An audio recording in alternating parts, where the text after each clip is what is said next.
एक बार फिर आपका स्वागत है मेरे इस नए वीडियो में, जिसमें मैं पढ़ाने जा रही हूँ अर्थ के आधार पर वाक्य के भेद। अर्थ के आधार पर वाक्य के भेद को समझने से पहले वाक्य की संक्षिप्त जानकारी अनिवार्य है। तो आइए जाने वाक्य कहते किसे हैं। शब्दों का सार्थक समूह जो कि व्यवस्थित क्रम में हो तथा वक्ता के आशय को स्पष्ट करता हो, वाक्य कहलाता है। किसी भी वाक्य में ये तीन विशेषताएं अवश्य होनी चाहिए। पहली, सार्थक शब्दों का प्रयोग। दूसरी, वाक्यों में शब्दों का व्यवस्थित क्रम।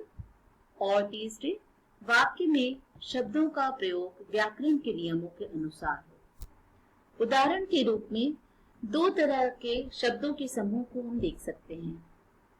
पहला, प्रतियोगिता में सीमा कला लेती भाग है। इस उदाहरण में प्रयुक्त शब्दों से आशय स्पष्ट नहीं हो रहा है। इसका कारण है सभी शब्दों को व्यवस्थित एवं व्याकरणिक नियमों के अनुसार प्रयुक्त नहीं किया गया है। अब हम दूसरा वाक्य देखते हैं। सीमा कला प्रतियोगिता में भाग लेती है। इनमें से कौन सा शब्द समूह वाक्य है और कौन सा नहीं, इसकी जांच करने के लिए हमें वाक्य विशेषताओं पर नजर डालनी होगी और फिर वहां से हम देखेंगे कि दोनों में से किसे हम वाक्य कहेंगे। तो पहली जो वाक्य की विशेषता है वह क्या है? सार्थक शब्दों का प्रयोग। तो बिल्कुल हम देखते हैं कि दोनों ही जो उदाहरण है हमारे, उन दोनों में ही सार्थक शब्दों का प्रयोग हुआ है। जैसे प्रतियोगिता, सीमा, कला, लेती, भाग है, सारे सार्थक शब्द हैं। अब वाक्य की दूसरी विशेषताओं पर नजर डालते हैं कि वाक्य में शब्दों का व्यवस्थित क्रम होना चाहिए। तो इस दृष्टि से हम देखते हैं कि दोनों ही जो हमारे उदाहरण हैं, दोनों कुछ अलग अलग हैं। पहले वाले उदाहरण में क्रम कुछ सही नहीं नजर आ रहा है, क्योंकि कर्ता बाद में नहीं आना चाहिए। जबकि दूसरा वाला उदाहरण जो हमें दिख रहा है, नजर आ रहा है, उसका क्रम हमें व्यवस्थित लग रहा है। अब तीसरे वाक्य की विशेषता क्या होनी चाहिए कि वाक्य में शब्दों का प्रयोग व्याकरण के नियमों के अनुसार होना चाहिए। जैसे कर्ता पहले आए, क्रिया बाद में आए, ऐसा होना चाहिए। उस दृष्टि से भी हमें नीचे वाला जो उदाहरण है वह सही नजर आ रहा है, जबकि ऊपर वाला जो उदाहरण है वो गलत नजर आ रहा है। तो इस तरह से सीमा कला प्रतियोगिता में भाग लेती है, ये जो उदाहरण है हमारा, यह जो शब्द समूह है वह वाक्य के तीनों विशेषताओं को लिए हुए है, या वाक्य की तीनों विशेषताएं उसमें समाहित है। इसलिए हम उस उदाहरण को कि सीमा कला प्रतियोगिता में भाग लेती है, इसी ही उदाहरण को, इसी ही शब्द समूह को हम वाक्य कहेंगे।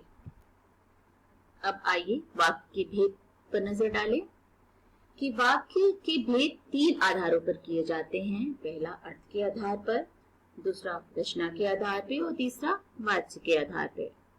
तो यहाँ जो हम चर्चा करेंगे जिस भेद की, वह है अर्थ के आधार पर। बच्चों, अर्थ के आधार पर वाक्य के भेद का आशय होता है कि वाक्य का जो अर्थ निकलता है, जो उसका भाव निकलता है, जो उसकी मीनिंग निकलती है, जो वाक्य को पढ़कर जो समझ में आता है, उसके आधार पर वाक्य के भेद। तो इस दृष्टि से वाक्य के 8 भेद होते हैं। तो आइए देखें कि अर्थ के आधार पर वाक्य के कौन कौन से वे 8 भेद हैं। तो पहला जो भेद है वह है विधानवाचक, जिसे हम विधानार्थक वाक्य भी कहते हैं। दूसरा जो वाक्य है उसे निषेधवाचक वाक्य कहते हैं। तीसरा प्रश्नवाचक वाक्य। चौथा आज्ञावाचक वाक्य, इसे हम आज्ञार्थक वाक्य भी कहते हैं। पांचवा विस्मयवाचक वाक्य, इसे हम विस्मयादिबोधक वाक्य भी कहते हैं या विस्मय सूचक वाक्य भी कहते हैं। छठवां संकेतवाचक वाक्य। सातवां संदेहवाचक वाक्य और आठवां इच्छावाचक वाक्य। तो आइए अर्थ के आधार पे वाक्य के इन भेदों को हम विस्तार पूर्वक अब समझते हैं। तो पहला भेद है अर्थ के आधार पर विधानवाचक वाक्य। जिस वाक्य में किसी काम का होना पाया जाता है या किसी बात की सूचना प्राप्त होती है उसे हम विधानवाचक वाक्य कहते हैं। इसे विधानार्थक वाक्य भी कहा जाता है या कथनात्मक वाक्य भी कभी कभी से कहते हैं।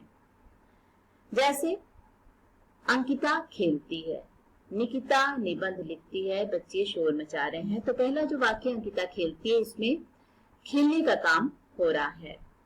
दूसरा जो उदाहरण है कि निकिता निबंध लिखती है, इसमें भी काम का होना पता चल रहा है।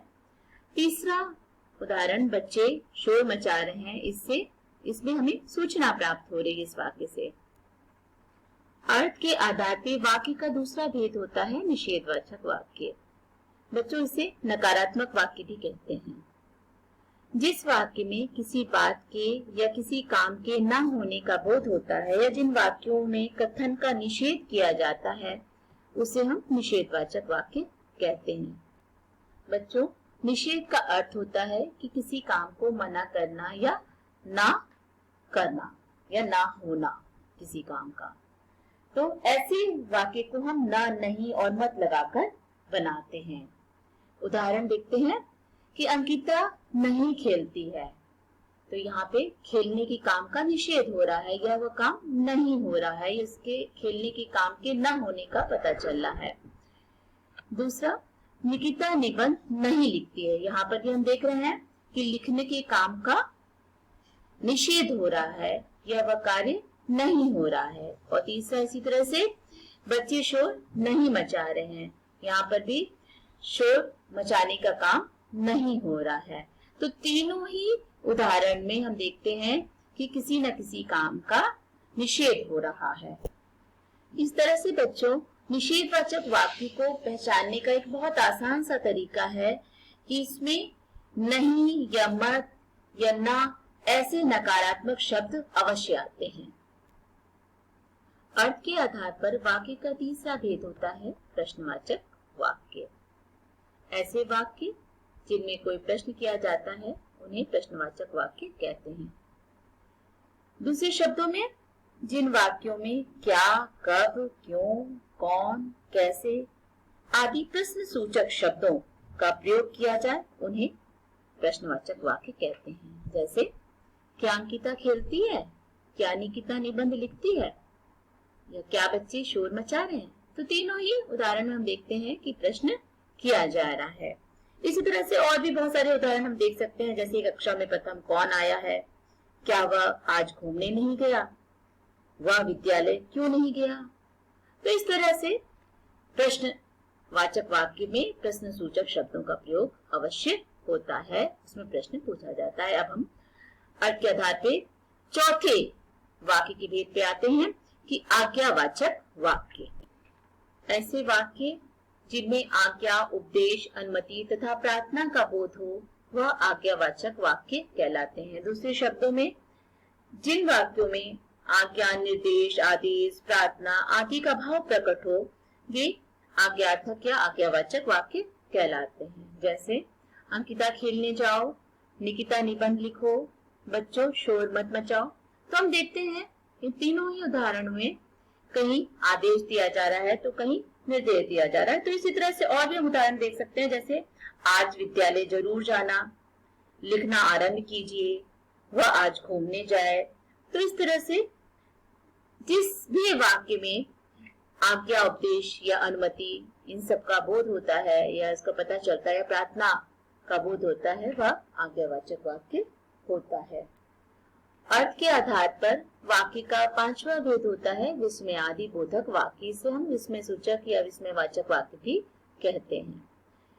जिस वाक्य में हर्ष, शोक, घृणा व विस्मय आदि का भाव प्रकट होता है वह विस्मयादि बोधक वाक्य कहलाता है। दूसरे शब्दों में जिन वाक्यों में हर्ष, आश्चर्य, घृणा, प्रेम, शोक आदि के भाव अचानक वक्ता के मुंह से निकल जाए वे विस्मयवाचक वाक्य कहलाते हैं या होते हैं। जैसे अरे अंकिता खेलती है, वाह निकिता निबंध लिखती है, अरे बच्चे शोर मचा रहे हैं। तो इस तरह से हम देख रहे हैं कि यहाँ पर विस्मयादि बोधक वाक्य है और इसके लिए हम विस्मय सूचक चिन्ह का भी प्रयोग करते हैं। जैसे देखिए ए के आगे लगा हुआ है विस्मय सूचक या विस्मयादि बोधक चिन्ह।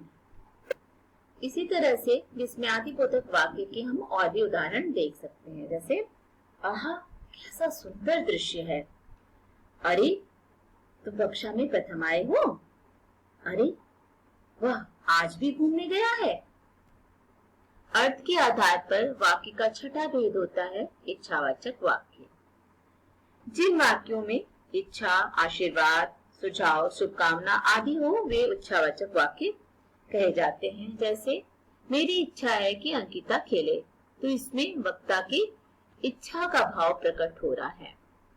इसी तरह से दूसरा उदाहरण है निकिता निबंध लिखे, इसमें भी वक्ता के इच्छा या उसकी कामना अभिव्यक्त हो रही है। इसी तरह से बच्चे परीक्षा दें, तो तीनों ही उदाहरणों हम देखते हैं इच्छा या कामना का बोध हो रहा है, उसका पता चल रहा है। इसी तरह से हम और भी उदाहरण देख सकते हैं। जैसे आपकी यात्रा मंगलमय हो, ये हम किसी के लिए कामना जब कर रहे हैं तो उसका भाव प्रकट हो रहा है। इसी तरह से ईश्वर तुम्हें लंबी आयु दे, यदि हम किसी के लिए कामना कर रहे हैं, उसके लिए अच्छी भावना इन वाक्य से प्रकट हो रही है।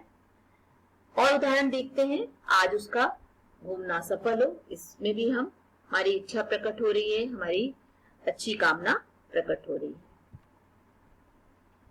अर्थ के आधार पर वाक्य का सातवां भेद होता है संदेहवाचक वाक्य। बच्चों जैसा कि संदेह शब्द से ही भाव प्रकट हो रहा है, अर्थ प्रकट हो रहा है कि किसी भी चीज का संदेह होना या संभावना का भाव प्रकट होना। और परिभाषा देखते हैं, जिस वाक्य में किसी काम के पूरा होने में संदेह या संभावना का भाव प्रकट हो उसे संदेहवाचक वाक्य कहते हैं। जैसे शायद अंकिता खेले, अब यहाँ पे अंकिता के खेलने की संभावना प्रकट की जा रही है या उसमें संदेह का भाव प्रकट हो रहा है, संदेह का अर्थ प्रकट हो रहा है। आगे शायद निकिता निबंध लिखे, वही यहाँ पर भी बात समझ में आ रही है कि संभावना प्रकट की जा रही है या संदेह का भाव प्रकट हो रहा है, उसका अर्थ निकल रहा है। तीसरा उदाहरण है बच्चे संभवतः शोर मचा रहे होंगे। बच्चों इस उदाहरण में भी संभवतः शब्द से यह भाव प्रकट हो रहा है, अर्थ प्रकट हो रहा है कि यहाँ पे बच्चों की शोर मचाने की संभावना प्रकट की जा रही है। इसी तरह से हम संदेहवाचक वाक्य के और भी उदाहरण देख सकते हैं। जैसे हो सकता है आज वर्षा हो जाए, वह अब तक दिल्ली पहुंच गया होगा, आज वह घूमने गया होगा। तो इस तरह से जिस भी वाक्य से किसी भी संदेह या संभावना का भाव प्रकट हो वहां पे संदेहवाचक वाक्य होता है। अर्थ के आधार पर वाक्य का आठवां भेद होता है संकेतवाचक वाक्य। जिस वाक्य में संकेत या शर्त हो वह संकेतार्थक वाक्य कहलाता है। या जिन वाक्यों में एक क्रिया का होना दूसरी क्रिया पर निर्भर करे वहां पर भी संकेतवाचक वाक्य होता है। जैसे अंकिता खेलेगी तो स्वस्थ रहेगी, तो यहाँ पर स्वस्थ रहना किस पर निर्भर कर रहा है, उसके खेलने पर। दूसरा उदाहरण देखते हैं, निकिता निबंध लिखेगी तो उसे अवश्य प्रथम पुरस्कार मिलेगा, तो यहाँ पर भी उसको प्रथम पुरस्कार मिलना किस पर निर्भर है या किसकी ओर संकेत कर रहा है, किस शर्त पे, कि वह जब निबंध लिखेगी।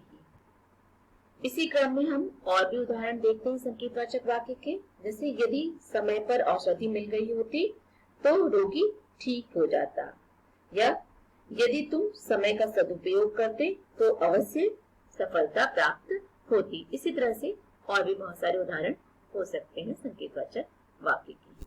आशा है बच्चों आपको अर्थ के आधार पर वाक्य के भेद स्पष्ट हो गए होंगे, आप समझ गए होंगे।